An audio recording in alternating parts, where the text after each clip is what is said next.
Bonjour tout le monde. Rebonjour. Donc, décidément, c'est la journée des problèmes techniques ici en studio.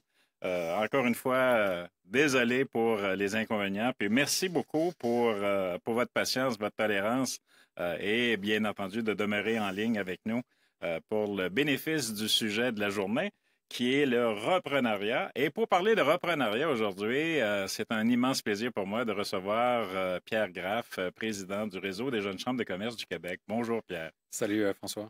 Une prise 2, Pierre. Une prise 2, prise 3, écoute, on n'est plus à une prise près, mais l'essentiel, c'est qu'on puisse échanger sur le sujet qui est essentiel pour notre économie, qui est justement le reprenariat, donc le transfert d'entreprise. Puis je suis ravi qu'on se prête à l'exercice ensemble, car je sais que toi aussi, tu as énormément travaillé sur le sujet, et donc j'espère que ça pourrait être utile aux personnes qui nous écoutent live ou en rediffusion. Oui, très pertinent, Pierre. C'est que à l'intérieur des directs que je fais une fois par mois, c'est des invités tels que toi qui se prêtent à un exercice, mais toujours sur des sujets d'actualité. Et celui-là en est un qui me tient à cœur. Dans une vie passée, j'étais courtier, conseiller financier et très impliqué dans le domaine de l'assurance, de l'investissement, planification financière successorale. Et j'accompagnais beaucoup de dirigeants d'entreprises et des cessions, des ventes d'entreprises, des reprises d'entreprises. J'étais impliqué dans plusieurs dossiers. C'est toujours un sujet qui m'a animé, disons. Et quand j'ai vu que la jeune chambre de commerce du Québec en faisait une priorité, l'idée m'est venue de t'inviter, comme de raison. Exact, exact. Ça fait partie de notre 5 priorités. Il y a 3 ans, en fait, on a décidé vraiment d'enclencher une initiative provinciale structurante dans ce sens-là, parce qu'on voyait les chiffres. Et d'ailleurs, on parlera de données tantôt. Oui. Les données au Québec, il n'y en a pas eu pendant beaucoup d'années. Donc, on était un peu dans le noir. On ne savait pas trop ce qui se passait. Mais moi, les chiffres que j'avais, je les trouvais alarmants pour le peu que j'avais. Et je me suis dit, il faut absolument qu'on essaie de faire quelque chose. Donc, si on est à la tête du regroupement, j'ai la chance de représenter les intérêts d'une quarantaine de jeunes chambres à travers le Québec et de me dire qu'est-ce qu'on serait capable de faire tous ensemble pour contribuer vraiment à un mouvement de transfert à succès au Québec, de créer aussi un intérêt pour le repreneuriat, parce que c'est vrai que on en parlera sûrement encore tantôt, mais souvent les gens pensent à entrepreneuriat, on crée une entreprise, on crée une start-up, une jeune pousse, mais le repreneuriat, c'est de l'entrepreneuriat à part entière, c'est juste qu'on ne commence pas à la même étape. Donc on a initié justement Mouvement Repreneuriat et je suis vraiment heureux qu'on l'ait fait parce que je pense qu'on fait partie des rares organisations qui ont mis autant d'énergie pour cette thématique-là. Et avec raison, puisqu'il faut que les choses bougent. Ça commence à bouger doucement, les gens en parlent, mais on peut clairement faire beaucoup mieux. Dis-moi, Pierre, question de pouvoir préciser, parce que, tu sais, on a la Fédération des chambres de commerce du Québec, on a les chambres de commerce au Québec, on a le réseau des jeunes chambres de commerce du Québec. Mm-hmm. Quelle distinction on doit faire? Qui sont les Ouais, membres? Donc, pour exact. préciser, parce qu'il y Alors, il y a des personnes de tout milieu, ouais, là. c'est deux fonctionnements très différents. La Fédération des chambres de commerce représente les intérêts de 130 chambres de commerce à travers le Québec, en plus d'être une chambre de commerce provinciale. D'accord? OK. Donc, c'est un fonctionnement qui est quand même assez particulier. Le regroupement des jeunes chambres de commerce du Québec, on est une fédération aussi. On représente les intérêts d'une quarantaine de jeunes chambres de commerce, mais nous ne sommes pas une jeune chambre de commerce provinciale. Donc, nous, c'est vraiment en tant que fédération où on va travailler sur des dossiers, on va faire de la représentation politique, médiatique. Je siège également comme représentant patronal. Je suis nommé par le Conseil des ministres à cet effet-là. Puis ensuite, on va se lancer à travers des tournées, développer des initiatives avec nos membres qui sont les jeunes chambres de commerce, qui ultimement bénéficient à leurs membres, qui sont les jeunes professionnels, les jeunes entrepreneurs. Donc voilà pour la clarification. Mais tu as bien fait de poser la Ouais. question parce que c'est vrai que c'est un fonctionnement qui est assez atypique. Oui, puis on peut penser que les entités sont jumelées ensemble, mais c'est pas le cas. Non, c'est ça. Donc, les jeunes chambres, il y a un âge auquel on ne peut plus être membre de plein droit des jeunes chambres, qui est 35 ans en moyenne. Certains, c'est 39, certains, c'est 40, mais généralement, ça va être 35 ans. Puis, c'est aussi une limite qui est très pertinente pour distinguer le rôle, parce que oui, la Fédération des chambres de commerce s'adresse vraiment à tout le monde, peu importe l'âge qu'on a, mais les jeunes chambres vont vraiment se spécialiser sur les réalités des moins de 35 ans. Puis, la réalité de quelqu'un qui rentre dans le milieu des affaires parce qu'il vient de quitter l'université n'est pas la même que quelqu'un qui est en affaires depuis 30 ans, que ce soit un gestionnaire, que ce soit un employé, que ce soit un entrepreneur. Et c'est pour ça que plus spécifiquement, les jeunes chambres vont être vraiment l'organisme dans lequel vraiment des personnes de moins de 35 ans vont pouvoir s'intégrer au milieu des affaires, se bâtir un réseau, trouver de la formation, du co-développement, du mentorat, du rayonnement et le regroupement des jeunes chambres de commerce en tant que fédération représente les intérêts des jeunes chambres, mais aussi les aide vraiment à réaliser cette mission-là au quotidien. Excellent. Et dis-moi, en tombant dans le vif du sujet tout de suite, au niveau du repreneuriat, quelle est l'importance, quelle est la place du repreneuriat actuellement au Québec? C'est quoi l'état des lieux? Oui. Alors, il faut savoir qu'il y a plusieurs éléments à prendre en compte. Là, je vais en citer deux, trois. Premièrement, l'étude la plus récente qui a été réalisée par la Fédération canadienne de l'entreprise indépendante estime qu'il y a 76% des business au Canada à transférer dans les 10 prochaines années. Donc, c'est vraiment un mouvement majeur où l'immense majorité des business vont être à transférer dans les prochaines années. D'accord? Après, il faut regarder aussi la structure de l'économie du Québec. L'économie du Québec, c'est 60% de business de 1 à 4 employés. C'est à peu près 18% de business qui ont moins de 10 employés, donc 5 à 10 employés. Puis 10 employés plus, seulement 20%. Puis à travers tout ça, 60% des business sont familiales. Exact. D'accord? Donc, ça veut dire qu'il faut prendre en compte tout ce tissu économique-là, puis se dire, qu'est-ce qui va se passer donc, avec le transfert d'entreprise? C'est quoi le persona? Qu'est-ce qui va devoir être adressé?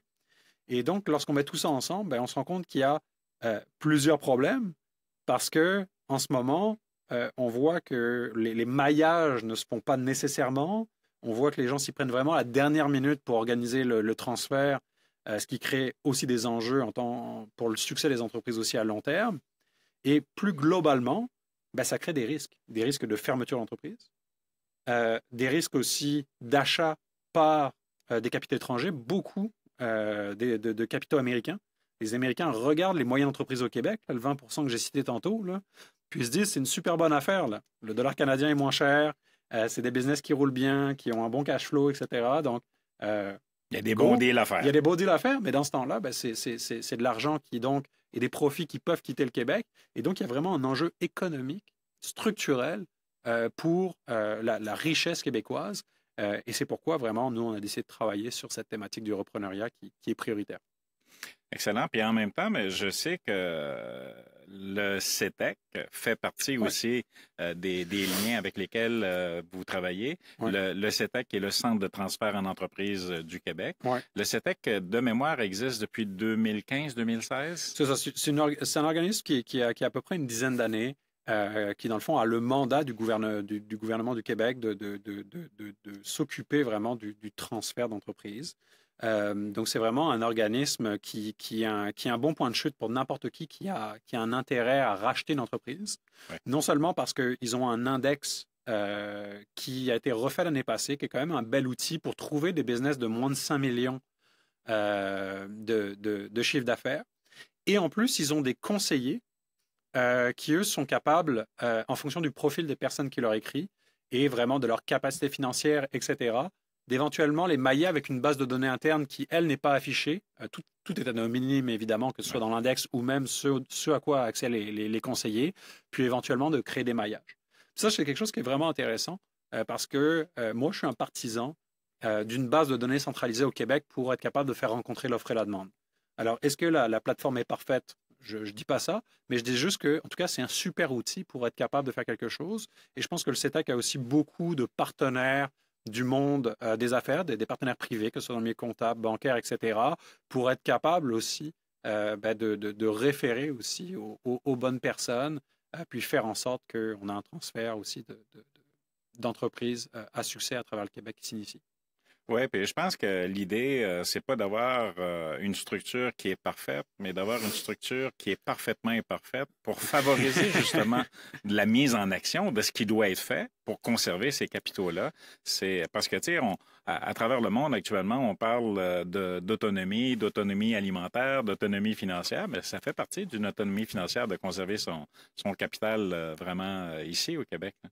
Puis de le valoriser. Exact.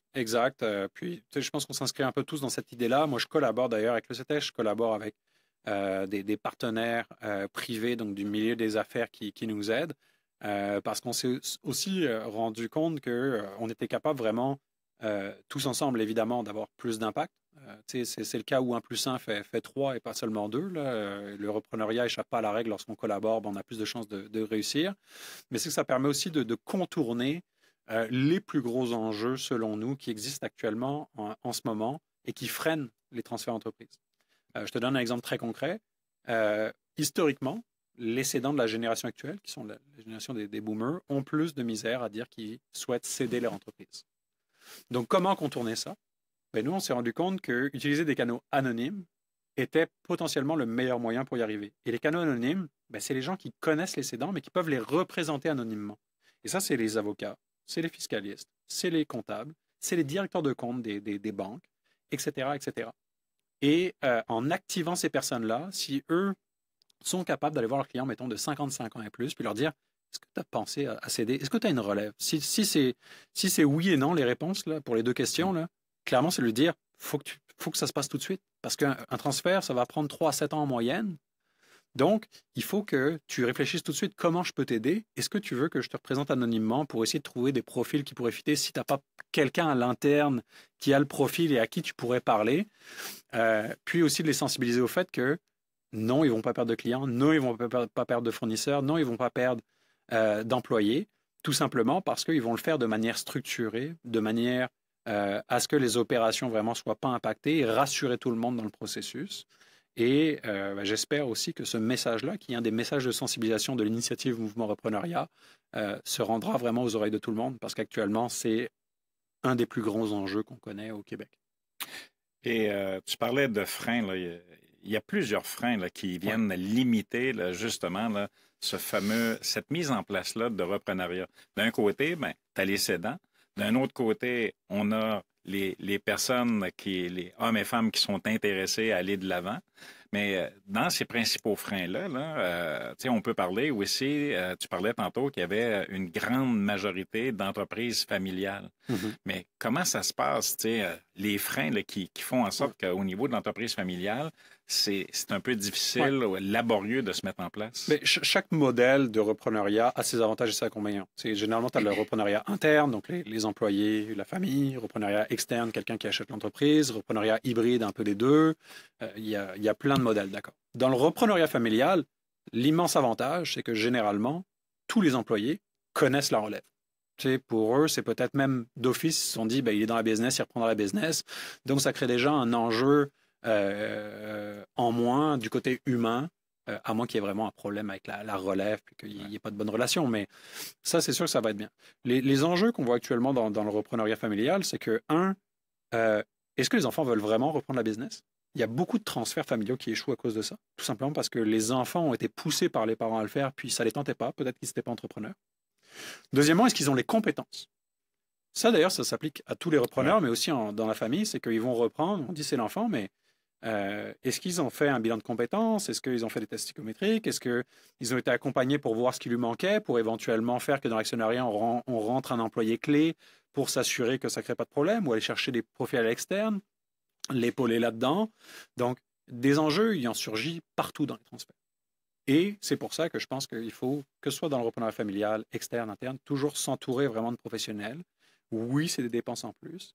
Oui, ça peut paraître cher, mais je vois ça comme une assurance. On paye une assurance pour que le jour où il y a quelque chose qui ne va pas bien, on passe à la caisse. Au moins, non, mais tu payes en avance pour être sûr que tu n'es pas payé à la caisse plus tard. C'est un peu la même chose. Être entouré avec des professionnels, c'est une assurance pour te dire que tu auras la meilleure des chances que le transfert, dans le temps, soit périn, puis que l'entreprise survive, même s'il y a des problèmes qui surviennent à l'avenir. Donc, c'est super important. Et le transfert familial, vraiment, si le côté humain est peut-être légèrement plus facile que dans un transfert externe ou autre, il y a d'autres enjeux, généralement par rapport à ça. Puis aussi le côté émotionnel. Alors ça, le côté émotionnel, on pourra en parler. Mais prenons l'exemple, une des autres raisons qui fait qu'il y a beaucoup de problèmes dans les transferts, c'est le clash des visions. Lorsque tu es un entrepreneur qui a réussi pendant 20, 30, 40 ans avec sa vision, son modèle, il a réussi à développer la business, puis là, il y a un jeune qui arrive, puis qui veut tout sacrer à terre, puis qui va lui dire, regarde, ça va se passer de même maintenant. Ça, c'est un problème. Et alors, j'en reviens aux émotions. Dans la famille, si en plus les enfants n'ont pas du tout la même vision, c'est dur parfois de mettre les émotions de côté, de mettre la relation parents-enfants de côté. Puis là, ça peut créer des sacrés flamèches. Donc, c'est quelque chose qui est à prendre en compte. Le côté humain, ça reste deux humains là, qui font affaire, peut prendre le dessus. Et là encore, c'est important d'avoir un professionnel, d'avoir un arbitre, d'avoir quelqu'un de neutre qui va être là pour siffler la récréation, puis leur dire voilà ce que je vois par rapport aux arguments des uns et des autres, c'est là que vous devez vous rencontrer. Et c'est la même chose pour le prix de vente. Un vendeur va toujours vouloir avoir le prix le plus élevé, l'acheteur va toujours vouloir avoir le prix bas. Au final, c'est l'évaluateur qui va dire moi, avec les informations dont je dispose, c'est ça le prix. Si vous devez vous entendre, ça doit tourner autour de ça. Oui, tout à fait. Puis c'est pertinent, tu sais, quand tu parles d'émotionnel, il y a beaucoup d'émotions. J'ai été impliqué l'année dernière dans une entreprise où les deux parents sont actionnaires à 50% et les trois enfants prennent la relève. J'ai assisté à des CA très houleux. Très houleux parce que, bon, de leur côté, les parents n'étaient pas prêts à lâcher prise entièrement. Et les enfants avaient, comme tu viens de le mentionner, une vision complètement différente de la façon de faire des affaires. Donc, tu sais, parce que dans les faits, là, on parlait de boomers tantôt, pour une majorité de boomers, là, leur entreprise, c'est un autre enfant. Exact. C'est un autre enfant qui, là, est rendu à maturité compte tenu de leur âge puis compte tenu de la position qu'ils ont à prendre pour l'avenir pour eux-mêmes. Là. Et j'évite souvent de parler de plan de retraite avec les boomers. Je leur parle de plan de liberté, ça passe mieux. Vous allez avoir plus de liberté après. c'est ça, mais tu sais, c'est intéressant ce que tu dis parce que j'ai mentionné plus tôt que un transfert en moyenne, mettons, 3 à 7 ans pour transférer l'entreprise. Pour avoir travaillé avec beaucoup d'experts dans le domaine qui vraiment créent ce genre de plan de transfert, ils expliquaient qu'il y a quelque chose qui est essentiel, c'est que dans ce timeline-là, il faut indiquer à quel moment les transferts de responsabilité se font, de quelle manière, puis qu'il n'y ait jamais de situation où c'est 50-50. C'est que tu vas commencer à 10, 20, 30, 40, mais quand tu es rendu à 50, c'est 51 ou 49. Ouais. C'est l'un ou c'est l'autre. Mais on ne peut pas rester à un moment à 50-50. Ça ne fonctionne pas. Parce que quelque part, ça désavoue la relève qui n'a pas les moyens de ses ambitions. Puis ça crée des situations, évidemment, où il n'y a personne pour trancher. Ouais. Donc, c'est important. Et ce transfert de responsabilité est quelque chose de naturel. Et ça permet aussi, quelque part, de dire aux cédants, tu sais, maintenant, c'est moi qui drive le show. Puis on a fait ce qu'il fallait pour appliquer le plan, pour faire éventuellement la transition de vision. Peut-être c'est la même vision, mais même si la vision est différente, c'est le moment où la nouvelle vision va entrer en vigueur. Puis la personne doit s'effacer graduellement. C'est comme ça que ça doit se passer. Donc, c'est un très bon point. Puis ça, je pense que 50-50 là, dans le pouvoir décisionnel. Sinon, ils peuvent bien avoir 50-50 de la business, mais avoir des actions votantes différentes, tout ce genre de choses. Enfin, il faut penser à un montage qui ne laisse pas de place au statu quo puis à la chicane. Oui, puis j'aime beaucoup la façon dont tu l'approches aussi, là, ce sujet-là. C'est que ça permet d'avoir des échéanciers, donc d'avoir un planning dans le temps. Exact. Puis avec le planning, là, on a des échéanciers. Si ces échéanciers-là ne sont pas mis en place dès le début, là, à ce moment-là, là, ça crée davantage d'émotions et de tensions en cours de route. Là, parce que, tu sais, quand je sais, par exemple, qu'au 1er janvier 2027, là, je vais être à 49 % puis mes acquéreurs vont être à 51 % là, ça tourne dans ma tête. Là. Je suis déjà programmé à ça. Mais quand ce n'est pas programmé, planifié, à ce moment-là, ça laisse de la place à de l'incompréhension, de l'incertitude. Et ce qui va être très fort chez l'humain, c'est la peur. La peur de perdre le contrôle, la peur de perdre la notion de gérer l'entreprise. Et bien entendu, des fois, on a un ego qui est assez fort. Donc, c'est plus moi qui est le président. Exact. Mais d'ailleurs, aussi, un autre point qui est important, mais là, je pense qu'ils ont certainement été mal conseillés par certains professionnels qui les entourent, notamment, je pense, côté juridique et côté comptable, mais il faut transférer 51 % pour avoir le droit à certains avantages. Tout à fait. Donc, déjà, là, il y a quelqu'un qui a manqué quelque chose parce que ça a pénalisé tout le monde. Donc, il faut regarder. Donc, je reviens toujours à mon point. Se faire accompagner là, sur tous les aspects, c'est essentiel. Puis même l'autre fois, j'avais une discussion super intéressante encore sur le repreneuriat avec un spécialiste des transferts qui a un profil que je trouvais vraiment génial. Il est comptable et CRHA. Donc, il y a le côté humain et il y a le côté chiffre. Ouais. Et ça, c'est sûr, c'est un profil assez rare. Je salue André, d'ailleurs, André Fillon. Mais je trouvais ça très bien. Puis il me disait justement de ce côté-là, l'idée me reviendra peut-être. Là, je salue André, puis j'ai perdu le fil, là, mais qu'il y a vraiment des choses spécifiques à faire. Puis parfois même déléguer la gestion de tous ces professionnels-là. C'est ça qui me partageait comme idée. Et encore mieux, parce que le temps que mettent à la fois les cédants et les repreneurs dans le processus les empêche de travailler sur la business, les empêche de travailler sur eux, sur leur relation, sur la relation avec les employés. Donc, ils sont mieux d'investir encore peut-être un petit peu plus pour que quelqu'un vraiment gère tous ces acteurs-là, que ce soit une paix d'esprit pour eux, puis qu'ils s'assurent vraiment d'être dans les meilleures conditions pour que le transfert soit effectué. Tu vois, c'est un point que je trouve très intéressant. Puis j'aime beaucoup travailler avec des images, avec des analogies. Puis dans un cas de transfert d'entreprise, moi, le processus, je le compare à un VUS. Donc, un VUS avec une traction intégrale, pour que la traction soit optimale, on doit avoir les 4 roues qui travaillent ensemble. Et souvent, une erreur qui va être commise, c'est qu'on va travailler davantage avec un professionnel plutôt qu'avec un ensemble de professionnels pour arriver à bon port. Donc, tu sais, chacun des professionnels a son rôle à jouer. Si on parle de l'avocat, du comptable, du fiscaliste, mais aussi le côté humain, là, tu sais, quand on parle des RH, là, c'est hyper important parce que tu sais, c'est des humains qui sont au cœur de la transaction.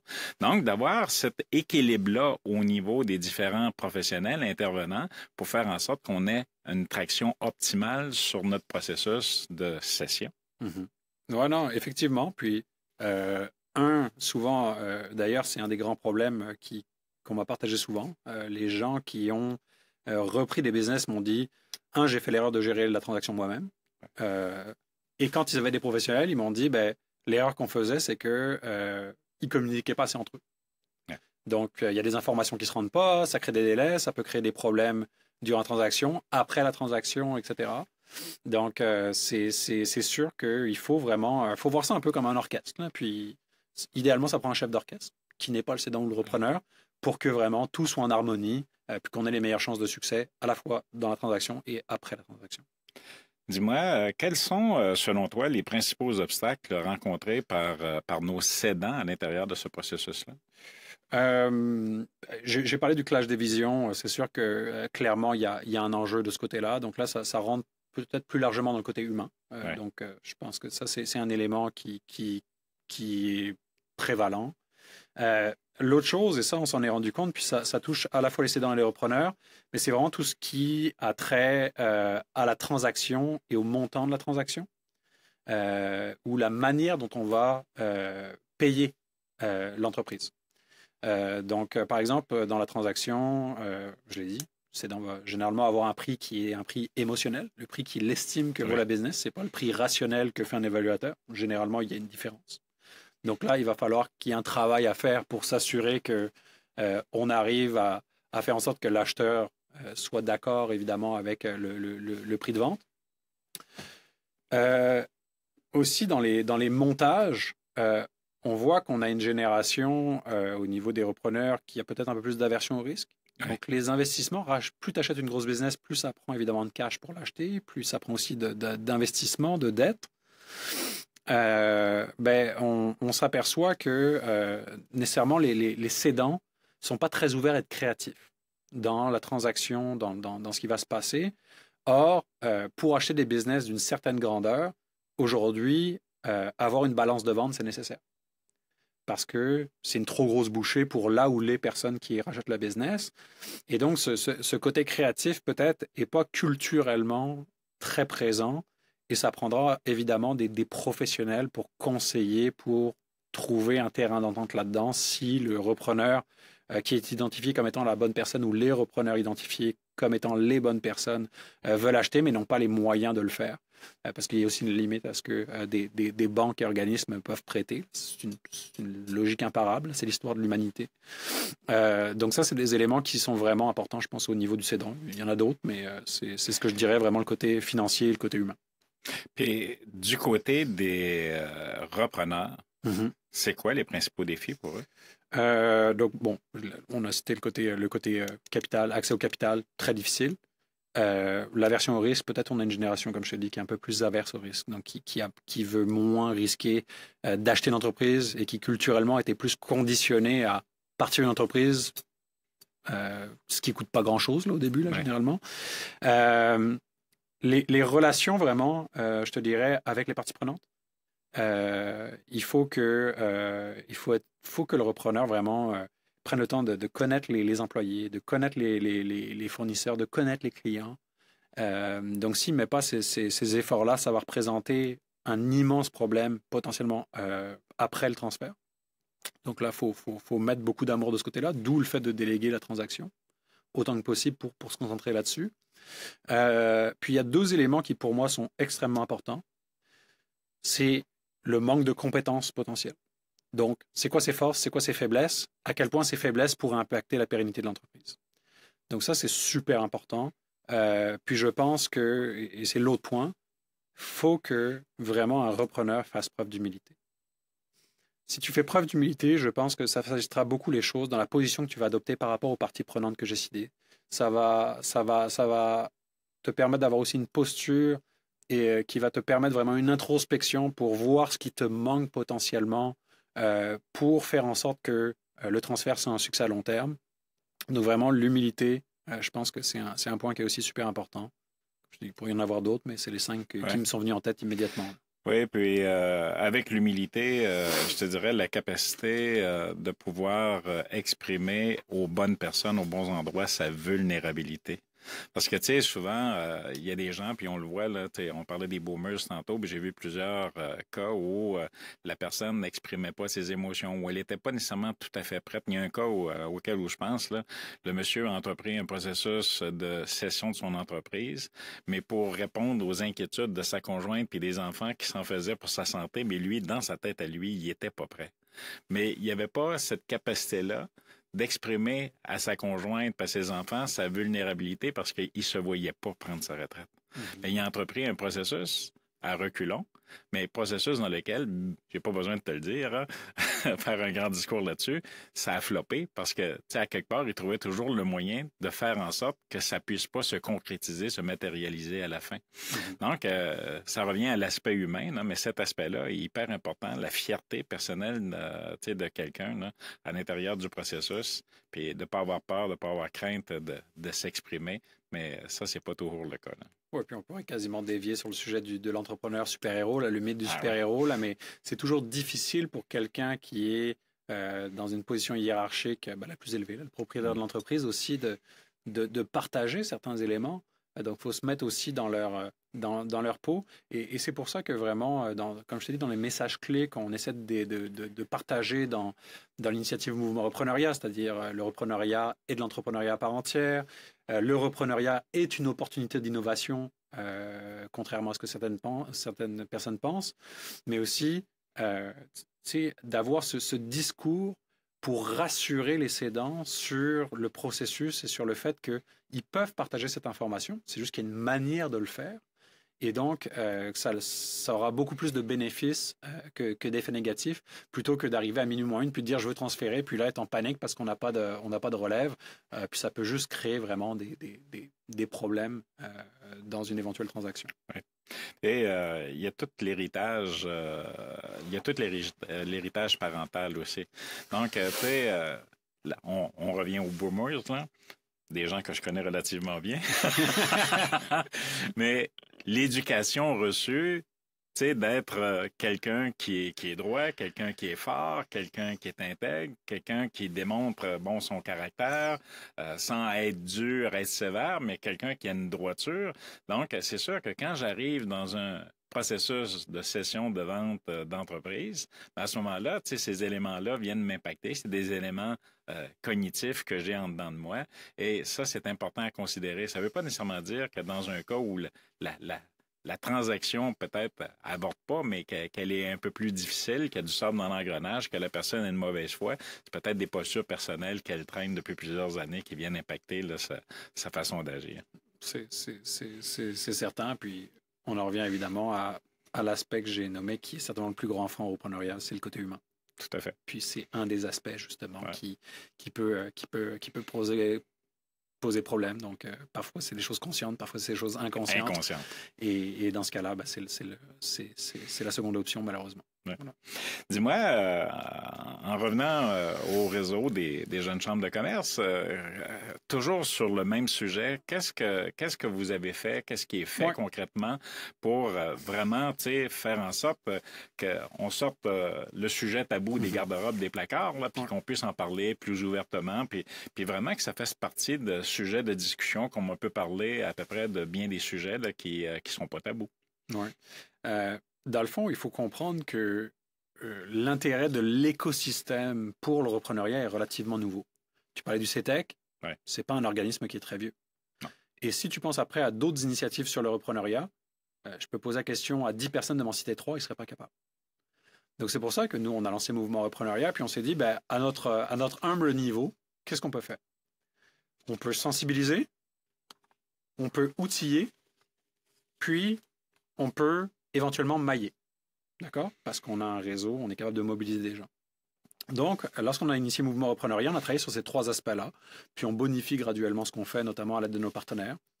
Et la sensibilisation, c'est vraiment donc au niveau des messages qu'on va partager. Donc, ce que je t'ai partagé, par exemple, le repreneuriat et de l'entrepreneuriat à part entière, vraiment travailler sur cette culture, la perception du repreneuriat, que ce soit chez les jeunes, chez les moins jeunes, la place de l'innovation dans le repreneuriat, aussi la passerelle vers l'entrepreneuriat pour les employés, donc travailler sur le management buyout, dire aux employés, faites le pas, allez dire de manière constructive à un propriétaire d'entreprise ou à vos dirigeants, si un jour vous êtes prêts, j'aimerais ça reprendre la business, viens m'en parler, etc. C'est démontrer vraiment de l'intérêt. Donc, ce type de messages qui pourtant paraissent basiques, mais qui pour moi sont essentiels.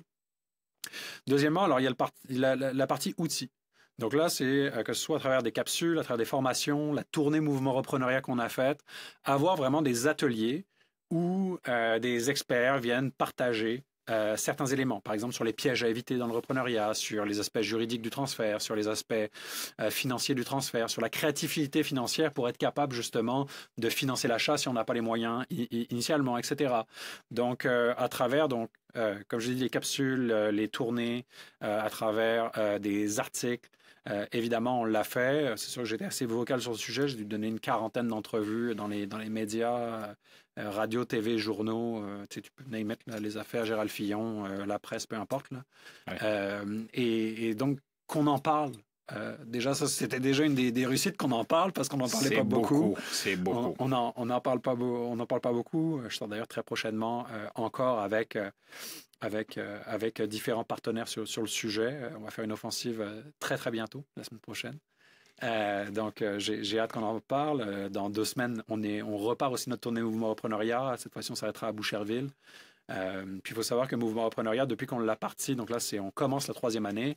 On a quand même mobilisé 1300 personnes, donc 1300 personnes de moins de 35 ans. Donc, on a fait plein de formations. Le reach sur Internet était complètement fou. Là, les réseaux sociaux, juste la première année, on a eu 3 à 4 millions, je pense, d'impressions. Donc, ça a vraiment, je pense, été porteur. Puis là, on veut aller beaucoup plus loin, notamment au niveau du maillage. On en fait déjà un peu. On demandait justement à nos partenaires financiers, donc Desjardins, Mallette, qui sont des partenaires d'expertise aussi, de mobiliser parfois des comptables, des directeurs de compte pour représenter anonymement des clients, comme je l'ai dit tantôt, et faire en sorte qu'ils viennent rencontrer des jeunes qui ont l'intérêt pour reprendre des business, puis qu'éventuellement, ça crée des matchs. Donc, c'est un rêve ultime, mais comme je dis, si tu ne te mets pas dans le trafic, tu n'as pas de chance de te faire frapper. Là. Donc, on essaye d'augmenter le trafic et ultimement, j'espère que ça fonctionnera et on travaille d'ailleurs, on veut amener ça beaucoup plus loin et j'espère qu'on réussira parce que, je donne un exemple, on avait fait un arrêt pour la tournée Mouvement Repreneuriat à Saint-Georges, c'est sur la capitale de l'entrepreneuriat. Là, je veux pas chiffonner du monde à travers le Québec, là, mais Saint-Georges, je t'en parle. Puis, juste 40 participants, sur une petite ville, une soirée. Lorsqu'on a demandé qui est repreneur, 20 personnes lèvent la main. Qui veut reprendre dans les prochaines années? Les autres 20 personnes lèvent la main. Donc ça, j'ai jamais vu ça. Là. C'est complètement fou. Mais il y a des jeunes qui veulent reprendre des business. C'est juste qu'ils savent pas où les trouver parce que les gens ne disent pas qu'ils veulent céder. Donc c'est ça. Mais c'est vraiment une série dont je suis très fier, une initiative dont je suis très fier. Puis j'espère qu'avec nos partenaires, on continuera à amener ça à notre niveau. Puis qu'on ajoutera vraiment notre pierre à l'édifice sur le repreneuriat. Parce que comme je l'ai dit, au final, c'est un dossier économique qui touche tout le Québec. C'est l'avenir de notre économie qui est en jeu. Puis je serai toujours ouvert avec tous les collaborateurs, tous les gens qui veulent travailler avec nous, de les embarquer là-dedans, parce que je ferme la porte à personne. Je pense qu'on n'a pas le choix de tous travailler ensemble. Puis c'est pour ça que je suis aussi fier de travailler avec les partenaires que j'ai cités depuis le début, que ce soit le CETEC, que ce soit la Fédération des chambres de commerce, que ce soit Desjardins, Mallette et bien d'autres. Oui, tout à fait. Puis, tu sais, je faisais allusion à un sujet tabou, mais le fait d'en parler, parce que, tu sais, dans des activités de famille, c'est pas nécessairement le sujet qui est sur la table, là, tu sais, au niveau d'entrepreneuriat puis de reprenariat. On va avoir des groupes privés, tu sais, il y a des groupes d'hommes, de femmes d'affaires privés, là où ils se partagent un peu d'informations, mais encore là, tu sais, c'est sur le bout des doigts, là, tu sais, on n'est pas tellement ouvert, on a comme un côté frileux de pouvoir dire, ben, écoute, moi, je songe à me retirer, je songe à faire un transfert, je songe. Et je pense qu'il y a toute une éducation qui est en train de prendre place, puis c'est vraiment important, là, très important de le faire. J'ai parlé de la culture entrepreneuriale en général. Puis j'ai été assez vocal là-dessus. Là, je parlais de glamourisation de l'entrepreneuriat. Ouais. L'entrepreneuriat, c'est pas si glamour que ça. C'est souvent beaucoup de bas avant d'avoir des hauts. Mais c'est qu'il y a plusieurs formes d'entrepreneuriat. Il y a l'entrepreneuriat innovant, partir d'une entreprise dans laquelle on crée un produit ou service qui n'existe pas ou qu'on innove. Il y a le repreneuriat qui te permet de poursuivre l'histoire d'une entreprise existante puis d'innover aussi, mais juste sans créer la business. Puis après, il y a d'autres manières de le faire. Peut-être l'intrapreneuriat aussi, à l'intérieur d'une business qui va être une passerelle vers l'un ou l'autre. Donc, c'est ça, il y a plusieurs manières. Mais cette culture-là, au Québec, on a l'impression qu'elle est assez diffuse. Puis en plus, historiquement, c'est vrai que, bon, le fameux « on est né pour un petit pain », là, c'est pas un mythe, là. Le succès n'a pas toujours bonne presse, malheureusement. Et je pense que quand on met tous ces éléments-là ensemble, ça fait qu'on a cette perception-là, puis peut-être cette introversion-là qui nous empêche aussi, pour ceux qui sont sur le point de reprendre, ou ceux qui sont en affaires, d'être peut-être plus ouverts sur leur réalité. Et malheureusement, au final, c'est notre économie qui en pâtit. Donc, nous, c'est vraiment une chose sur laquelle on travaille, cette culture entrepreneuriale-là. On a d'ailleurs tenu notre forum économique de la relève d'affaires à Drummond le 2 février dernier sur cette thématique-là spécifiquement. Comment recréer une culture entrepreneuriale forte au Québec. Puis c'est parmi nos recommandations, là, vraiment, de s'assurer de donner un portrait réaliste de ce qu'est l'entrepreneuriat, de ce qu'est le repreneuriat, pour que les gens qui considèrent cette carrière-là, fassent pas le saut, parce que ça va pas être une promenade dans le parc. Mais il y a aussi des choses merveilleuses qui vont pouvoir vivre grâce à ça. Tu le dis très bien, là, la vie d'entrepreneur, l'entrepreneuriat, c'est pas nécessairement un long fleuve tranquille. Il y a des soubresauts, il y a des défis, il y a des obstacles, bon, il y a des délais, des échéanciers, il y a plein de choses qui arrivent. Puis dans le côté innovant, là, ce que tu soulevais entre autres tantôt, j'ai été impliqué dans un processus d'accompagnement où finalement le propriétaire cédait son entreprise à ses employés. Donc, ça a été un repreneuriat collectif. C'est 52 personnes qui se sont portées acquéreurs de l'entreprise. 52. 52 Sur combien d'employés? Sur 52. OK, donc c'est quasiment une coopérative. Là. C'est une coopérative. C'est une coopérative dans ce cas-là. C'est une coopérative. Wow. Donc, tu sais, c'est ça. Puis des fois, tu sais, on est pris dans l'action, dans le feu là, de l'action. Puis on n'a pas ce détachement-là comme entrepreneur, comme cessionnaire, comme cédant, OK, d'avoir une vision différente, plus globale, plus objective. C'est là, quand tu parlais tantôt d'accompagnement, de mentorat, bon, d'avoir des bons professionnels autour de soi, parce qu'il y a des enjeux également fiscaux. Exact. Et les enjeux fiscaux sont importants. Puis dans les modes innovants qui peuvent être mis en place, on peut fort probablement trouver des petites pépites en termes de moyens de mettre des transactions en place pour conserver le plus possible ses actifs puis réduire sa charge fiscale. Puis ça, c'est une option vraiment qui est viable. Puis d'ailleurs, il y a eu une mesure qui est entrée en vigueur au fédéral cette année. Ou l'année passée, excuse-moi, on est déjà en 2024, allô? Mais justement, cette année, c'est autre chose. Donc, le rachat d'entreprise par les employés, il y a un régime qui vient d'être mis en place. Puis c'est effectivement une avenue, parce que lorsque le cédant n'arrive pas à identifier 1, 2, 3 personnes spécifiques pour reprendre la business et qu'il en a plein son casque puis il veut vraiment partir, c'est sûr que d'aller vers les employés, c'est peut-être son dernier recours là, comme modèle, parce que c'est un peu plus complexe. C'est à 52 personnes là, quand même, dans le cas que tu citais. Mais c'est possible. Puis le repreneuriat coopératif, c'est une avenue qui est de plus en plus en vogue. Donc, comme j'ai dit, dans le cas d'un repreneuriat interne, il y en a plusieurs formes. Ben, le repreneur coopératif en est un. Ouais. Puis ça vient clairement pallier à ce type d'enjeu. Oui, très bien. Dis-moi, j'ai vu passer la semaine dernière un post d'un dénommé Pierre Graff qui parlait d'un incubateur. Ah oui, oui, oui. Alors, c'est figuratif, là. C'est pas vraiment l'incubateur, mais on a développé un projet sur l'intrapreneuriat. OK. Ça fait 2 ans qu'on travaille dessus. On avait un sondage avec Léger il y a 2 ans qui avait révélé que parmi les moins de 35 ans, qui sont des jeunes professionnels qui sont employés dans des business, qui aimeraient devenir entrepreneurs, aimeraient intraprendre avant d'entreprendre. OK. OK? Et à partir de là, on a réfléchi puis on s'est dit qu'est-ce qu'on est capable de mettre en place pour avoir vraiment de l'impact et des bénéfices à long terme pour les entreprises qui ont ce type de profil-là. Comment les exploiter? Parce qu'au Québec, on a, oui, un manque de relève, on le sait, mais on a aussi un enjeu en termes de productivité. On a des enjeux en termes d'investissement en innovation de la productivité. Et là, on s'est dit, pourquoi on n'essayerait pas justement de miser sur ces jeunes personnes-là pour ajouter vraiment à la culture entrepreneuriale au Québec. Donc, c'est encore un élément de la culture entrepreneuriale dont je parle tant, mais c'est vraiment important, où on pourrait avoir quelque chose qui est triplement gagnant. D'accord? C'est gagnant parce que tu aurais une entreprise, que ce soit un entrepreneur ou un gestionnaire, qui confie à un employé clé, un jeune employé clé, la création d'une branche, d'une filiale de l'entreprise ou d'un projet de transformation organisationnelle, de transformation numérique d'importance, qui va donc impacter directement la croissance de l'entreprise, sa productivité et donc le bottom line. Donc ça, c'est gagnant pour l'entreprise. Et puisque ça va être mis en place, ça va être gagnant à long terme. Oui. Ça va être gagnant aussi parce que si vraiment on a un joueur étoile, on a un joueur clé de moins de 35 ans dans l'équipe et qu'on lui confie ce type de responsabilité-là, forcément, vous avez quelqu'un qui va pouvoir se développer là-dedans, qui va être reconnaissant envers son employeur, qui va s'être formé tout seul ou avec la relation de mentorat qu'il développera éventuellement avec d'autres employés dans l'entreprise. Et ça va augmenter les chances à la fois de rétention de ces employés-là à long terme. On est quand même en pénurie de main-d'œuvre, je le rappelle pour celles et ceux qui ne sont pas au courant. On est en 2024 sur la planète Terre. Et peut-être même d'en attirer d'autres. C'est aussi peut-être un moyen d'attraction de la main-d'œuvre. Ouais. Et troisièmement, on aura vraiment exploité l'esprit entrepreneurial de cette personne-là. Et à la question qu'on me pose souvent, tu as développé son esprit entrepreneurial, est-ce qu'il va éventuellement vouloir quitter l'entreprise? J'ai envie de dire, so what?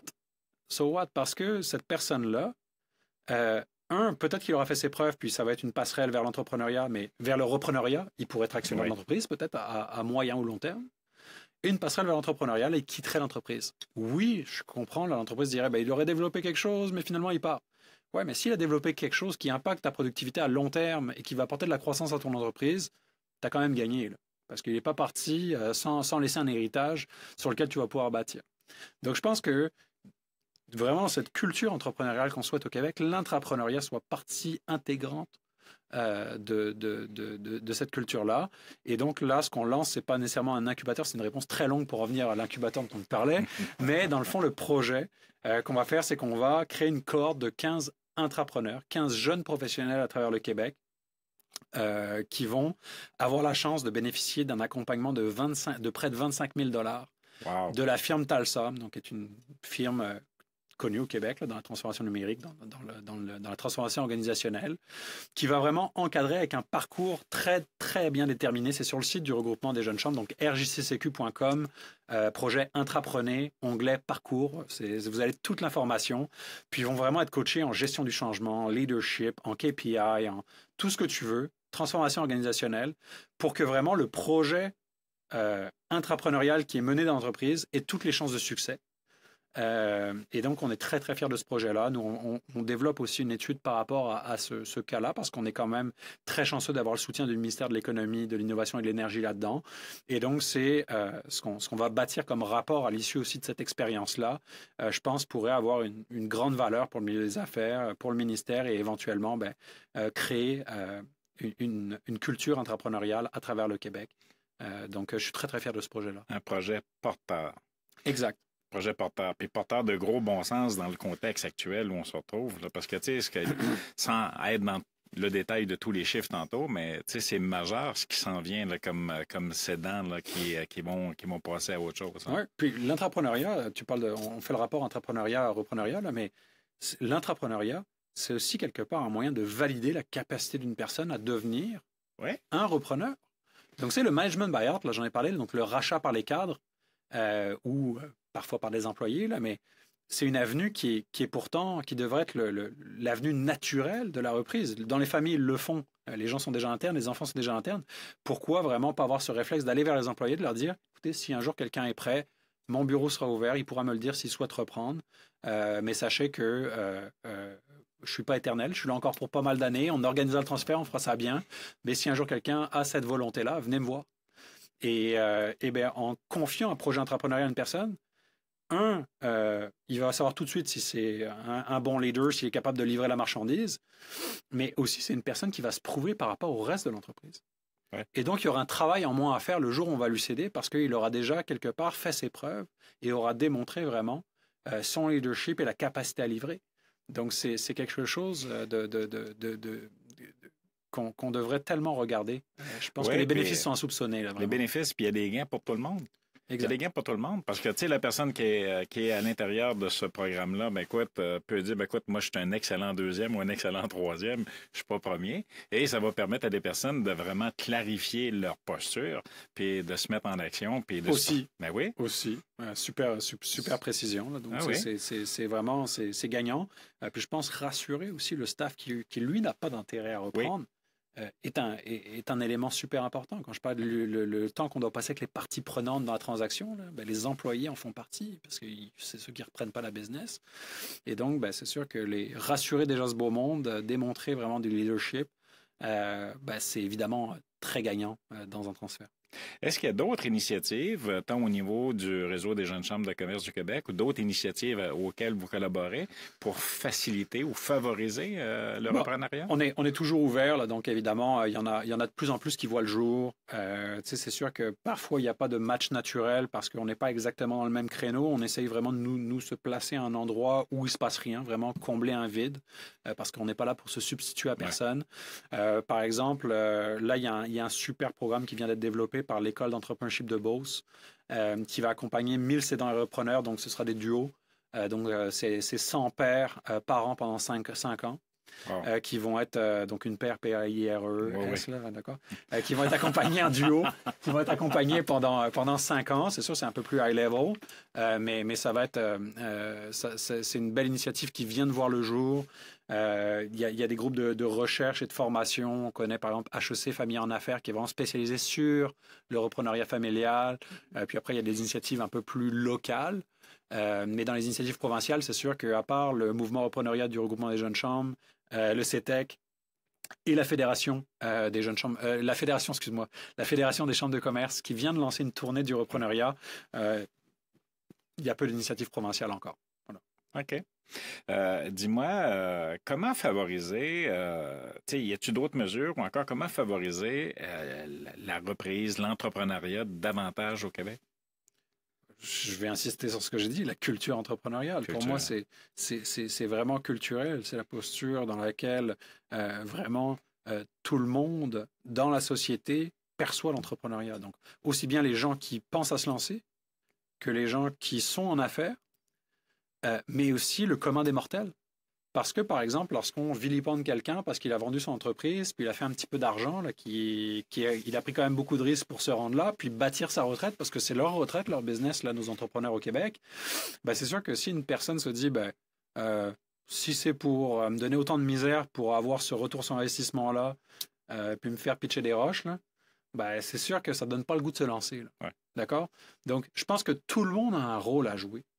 Dans le fait de bâtir cette culture entrepreneuriale-là, qui voit le reprenariat comme partie intégrante de l'entrepreneuriat, qui voit l'intrapreneuriat comme une passerelle vers l'entrepreneuriat et comme la hausse de productivité dans les entreprises.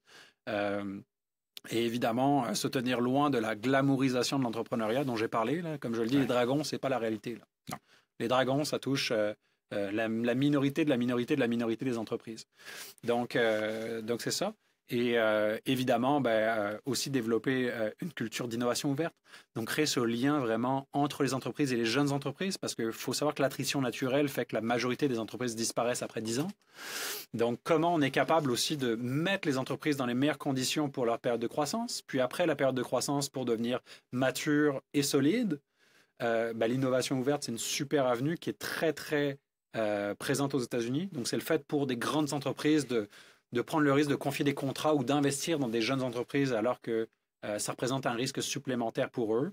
L'avantage qu'ils ont aux États-Unis, c'est qu'ils ont un bassin immense d'entreprises qui peuvent se permettre de le faire. Donc, c'est toujours la marge qui va investir, mais ça fait une différence majeure. On a des entreprises au Québec qui le font, mais on n'a pas ce bassin d'entreprises pour avoir le même effet d'entraînement. Donc là, dans ce temps-là, c'est sûr qu'il y a aussi un rôle du gouvernement pour favoriser le développement de cette culture-là. Donc, qu'est-ce qu'on fait pour, par exemple, créer un incitatif fiscal pour favoriser les investissements en innovation ouverte des grandes entreprises ou des moyennes entreprises vers les jeunes entreprises au Québec? Il y a plein de choses à penser, c'est un tout. Et si on met, à mon avis, toutes ces recommandations ensemble, j'ose penser qu'on aura une économie qui est toujours plus prospère, verte, inclusive, puis qu'on redistribuera aussi plus de richesses. Donc, la culture entrepreneuriale, c'est la réponse courte.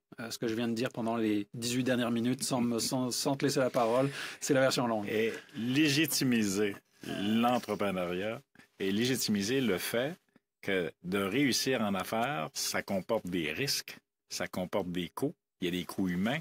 Il y a des absences là, au foyer, à la maison. Exact. La santé mentale, les risques financiers, la pression stratégique. Écoute, les éléments, il y en a plein. Mais il faut qu'on donne un portrait réaliste. Et c'est ça le portrait réaliste, c'est le cumul de tous ces points-là.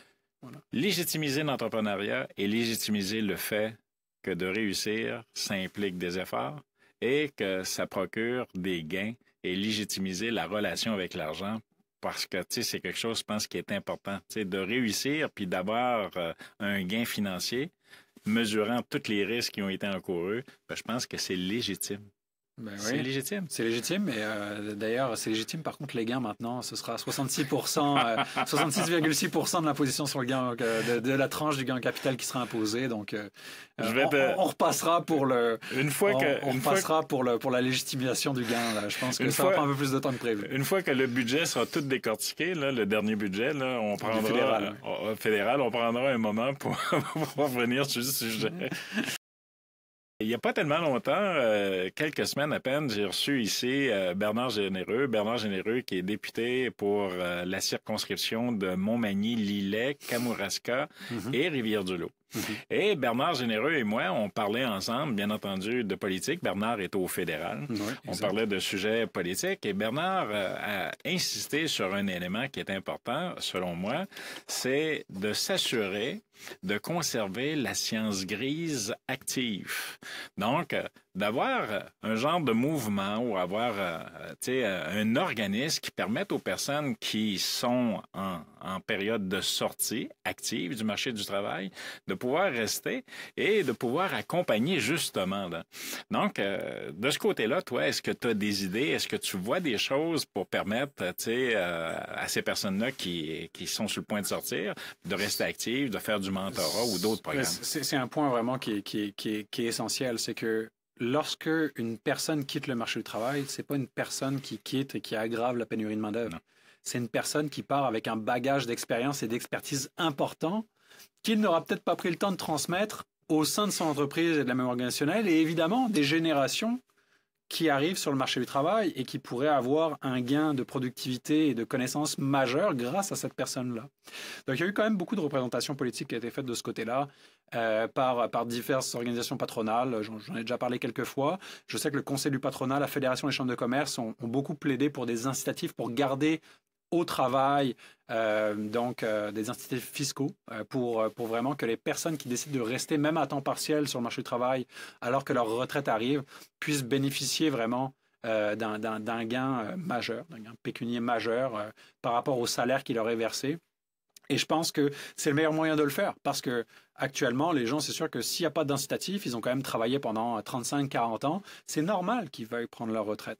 En revanche, ça prend clairement ce type de mesure. C'est vraiment une mesure politique qui peut faire la différence parce que ils ont bien vouloir du bon vouloir, puis vouloir bien faire. Il y a quand même une réalité humaine derrière ça. Et donc, le seul moyen de contrecarrer ça, sachant qu'il est déjà trop tard pour les personnes qui sont sur le point de sortir ou qui vont sortir, c'est des incitatifs de cette manière-là.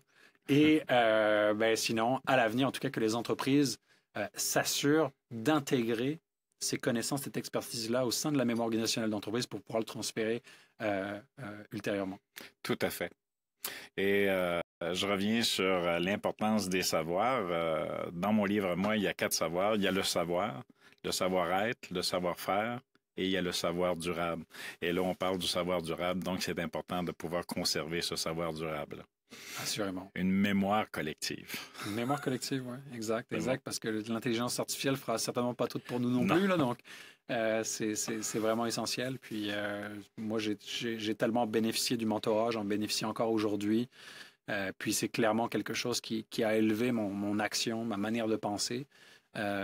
Et pouvoir bénéficier vraiment de précieux conseils, de cette mémoire organisationnelle-là, ça n'a pas de prix. Là. Donc, c'est dommage que la société s'en prive. Ouais. Écoute, on pourrait parler des heures et des heures, Pierre. Je suis disponible. Donc, Pierre Graff, un immense merci pour ta présence, ta participation, tes partages.